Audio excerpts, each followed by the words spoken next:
So Lanny Wilson can do anything. We have a guy. We have a doctor here who's delivered 6,000 babiys in DuPage County. I'm going to say that tomorrow. So I'll see if anybody else in the room has delivered 6,000 babies. Yes, no one else in the room has, and a variety of other people in the room will say, "You delivered me."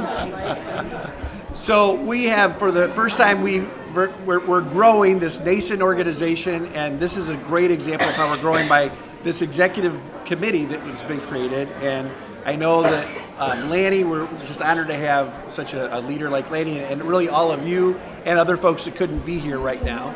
And I'd love for Lanny to say a little bit in your experience so far, Okay. and then we're going to have people feel like Bruce, if you want to say your experience with this, what it's been like for you, and that'd be great. So, okay, so we're going to throw it to Lanny to talk first, and we're going to get a group picture before we go, because I have to post tonight. Sounds good. Sounds good. Okay. So we got about a half hour because we want to get people out of here for the football game, right?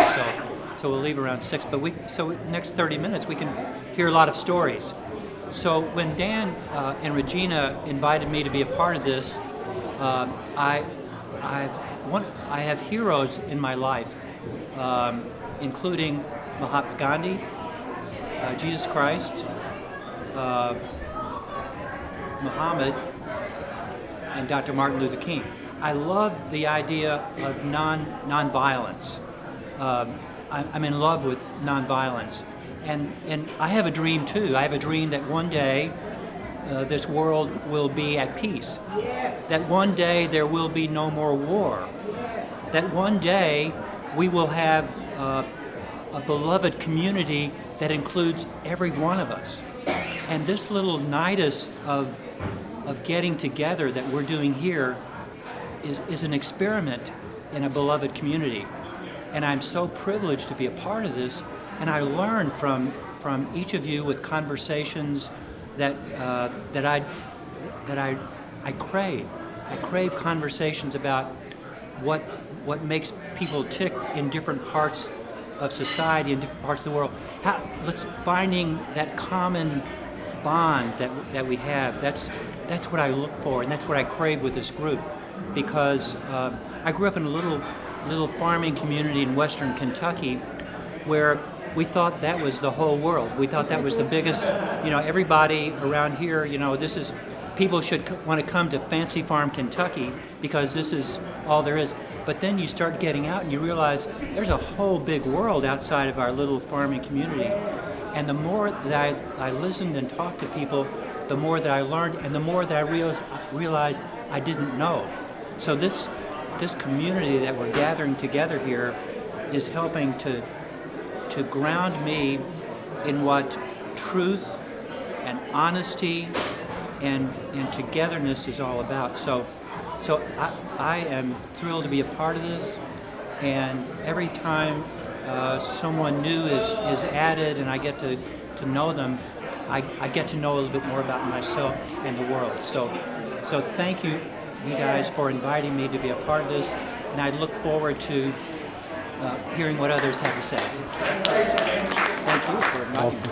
My experience, I came to the first one of these. I had not, I guess 3 years ago, I was at the first gathering and looking around and seeing, wow, what a beautifully diverse group this is. It just felt so good. And when the invitation came to be on the executive committee, I was so appreciative of that, because it aligns perfectly with the core values of who I am. In our faith, the Church of Jesus Christ of Latter-day Saints, the core belief is that we all are children of God. In a literal sense, we are literally brothers and sisters. And it has pained me to see the world so divided, so contentious, so many issues that divide us. And what I love about the Dr. Martin Luther King Jr. Advisory Committee is that it has a reach that is so inclusive of every political, racial, religious group, that we come together in harmony, and you can feel the brotherhood and sisterhood, the respect, the love for one another. And so it perfectly aligns with what is part of my core value. I want to be one who can strive to live those two great commandments, to love God and to love your neighbor, and not just through words, but through actions that make a difference in people's lives. So what I love about this is it's a vehicle for loving your neighbor and for building relationships of trust and respect. And I am so grateful for Regina and Dan and all who have brought this to life. My life is richer and more fulfilling and meaningful because of these relationships that we have formed. So thank you very much, and we are grateful to be a part of this wonderful effort. I am Denise Duffield. I'm married to Bruce. My hero in my life is my mother. She raised 10 children and was a school teacher. She went back to school to graduate. She was a senior when she got married, and she went back to school when her youngest child was 5. And then she worked and taught school so that we could all be put through college. And she was amazing. I always wanted to be like my mother. She was wonderful, and she passed away at age 94, happy, fabulous, and a hero to me. Thank you. You're a worthy daughter. Well, Worthy one other daughter. thing to highlight when Bruce is up here, and these guys with their wonderful community in the Church of Jesus Christ of Latter-day Saints were able to work with Regina, who got him to connected to Operation Push. And Bruce, tell everybody how much money of food got delivered this summer. Well, we delivered $200,000 worth of food. But $200,000. 15,000 pounds. 15,000 pounds. it was 70,000 pounds of 70,000. food. I mean, yes. 70,000 pounds, two to that tractor my trucks. math is off. But you know, I mean, it just aligns with what we talk about. The reason behind that is very simple. We're all children of God. We're brothers and sisters. And what do you do with your brothers and sisters? You take care of one another. And so hopefully that is just one of many opportunities to be partners in the community. Thank you. Keep doing it. Thank you so much, all of you. Syra, could you get up and talk?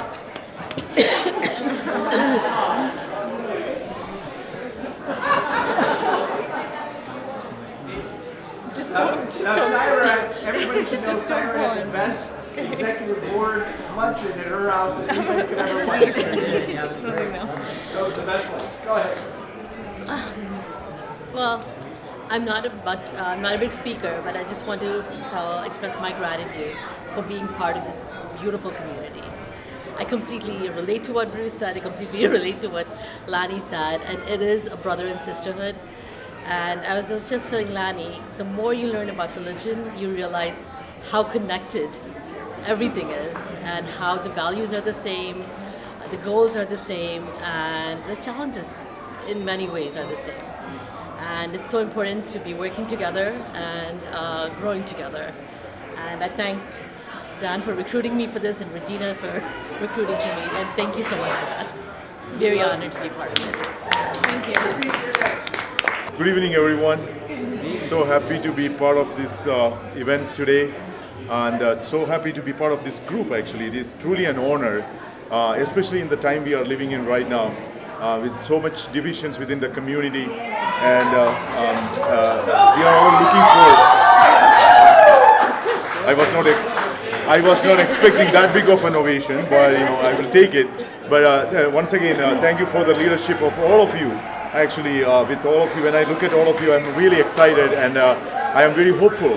Like we can lead this community towards more an inclusive, more peaceful, a place where we all feel comfortable and safe. Thank you once again. My name is Lemmy Battles, title Evangelist Lemmy Battles, a gospel singer, national and international. Love to come to some of y'all churches, okay? But anyway, I'm grateful to have the opportunity to be here to be one of the summits on tomorrow. I know you wonder why I didn't say artist, because there is a difference, okay?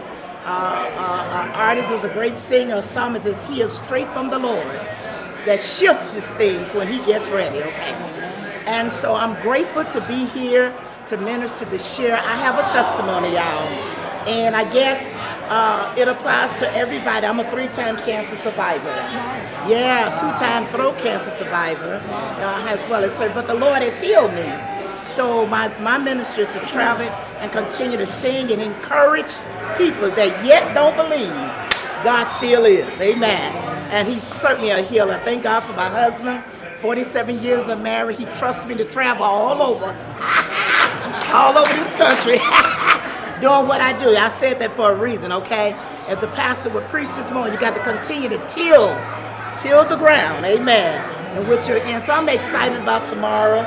I stayed in. I came in a day early because I just needed to get some rest. This sinus has been killing me, but it's going to be on and popping tomorrow, as the kids would say. So sit back and enjoy yourself. When you think about Dr. Martin Luther King, my oldest child was born in 1968 when the riots was in Chicago, and I was down south. My mama wouldn't let us do anything because she was scared that everything was going to happen. So I know about the civil rights. My father and them come up against a lot of this here back in the days. I'm the 7th child of 13 kids, 10 boys and 3 girls. All of us sing, all of us preach. We got doctors, teachers, we got everything. But I chose to be a great singer. And how I chose that, God told my granddaddy that I was going to be a great singer. And I worked for years and years to get to where I'm at now. And I believe today that God called me to do what I do, because if he didn't, I would be gone. Come on, somebody. But anyway, you got the, oh yes, honey, it's work.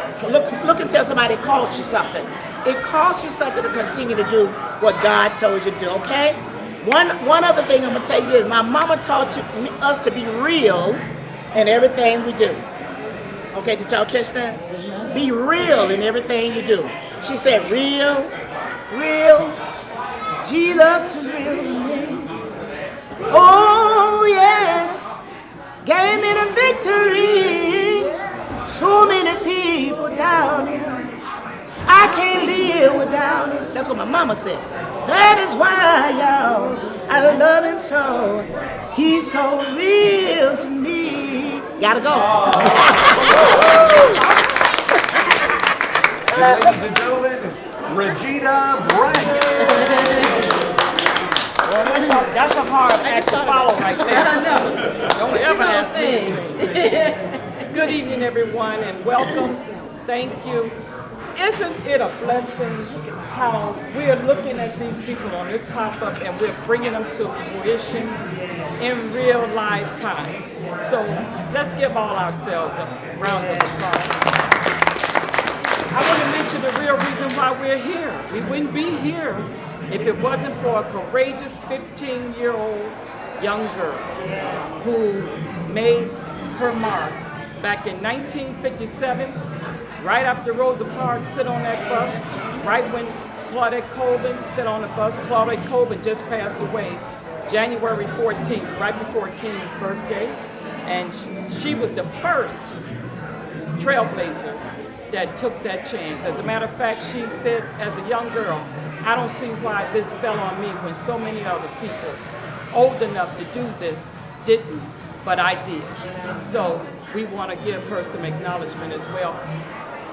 Mrs. Counts, we want to say we thank you for your presence.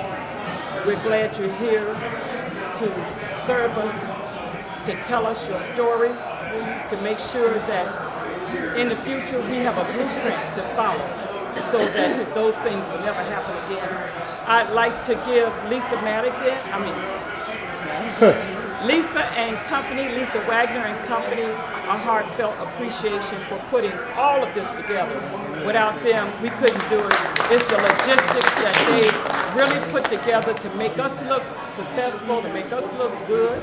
It's a lot of trenches we go through, but that's behind the curtains. The other part of it is when we come out on front, we look fabulous. The other part of it, I'd like to thank Mike Citrick for making sure, and Kate, for making sure that the money that is collected is safe, is secured, is distributed correctly throughout the community so that low-income families can benefit from it. And the other part I want to say about our Executive Advisory Committee is they're very resourceful people. I'm an icebreaker. So we have Shafiq that blesses us. He prays 5 times a day. So we're covered with prayer. If health care goes bad, we got Lenny. He can come out of retirement and keep delivering babies. We got Priscilla and we got Ricardo and we got Fernando. All of them are into the food business. So if we ever get hungry, we know where we can go eat. And then if they don't have enough to cook, we got Bruce to distribute over 15,000 pounds of food. 70,000 pounds of food to the community. Sahara, she has a house big enough for all of us to live in if we become homeless. And we got Jonathan Kruger, he couldn't be here tonight. If you need meditation, you can go to his church and meditate. And who else we got? Connie, we got Connie and Pastor C. If you need prayer, they're right there to pray for you. We got, who else? Claudia, Fernando, Roberto. I just named them 3. Yeah. So what I'm saying to you in essence is that these people are community servants. And that is why they were especially picked to serve on executive committee. And if they ever want to get rid of me, I guess I'll have to be careful with that, because the bottom line is we all have good intentions to do the right thing if you have God plan within your heart. And that's, last but not least, my blue-eyed soul brother over here, Mr. Dan Wagner, who really keeps us all grounded. He is the peacemaker. He is all of that for all of us. And he has a heart of gold. And so that's why, as long as we are alive, and as long as we're black and we got some blue-eyed soul brothers and sisters, we will celebrate Dr. King's birthday forever and a day. Thank you. Amen. Oh, and thank Miss Trish for accompanying her Aunt Dot to make sure that she got here safely and that they'll have a safe return going back. Thank you. Well, and I want to make sure everybody knows Regina keeps us on the straight and narrow. She's the centerboard of everything that we do. And there's not a better person that I could ever think of to be able to be in my life than Regina Brett. So, Regina, we all love you. Thank you, Regina Brett. Dorothy, yeah. As I was telling the young man here lately, I've traveled from Niagara Falls to LA and in between, and given messages to students as well as adults. And to me, this has been I want to thank you, first of all, for taking me into your arms at the time when I am having issues, health issues, but it doesn't affect my mind. And when Regina invited me to come, I had to think twice because of the fact that I now am not able to get around like I have been able to do in the past. But she said, don't worry. Don't worry about anything. We will make sure that you are taken care of. And I want to say to Dan and to Regina and all of you that I have been taken care of.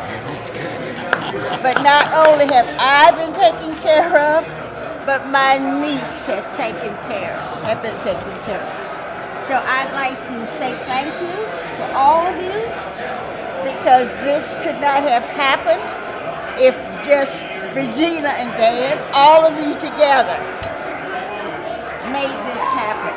And I appreciate the invitation, but also I'm happy to be among such a wonderful group of people. I feel as if I have met and have gained more friends on my fingers. Thank you. So one other thing is Andrew Tyler, he has been at every single one of our events and has documented this incredible thing. There's not a better videographer, narrator, reporter, author, you name it. And he's good looking too. Thank you so much. Thank you. All right, Jessica, thank you for all your hard work. Hey, Jessica. Way above, over, beyond. Thank you, Jessica.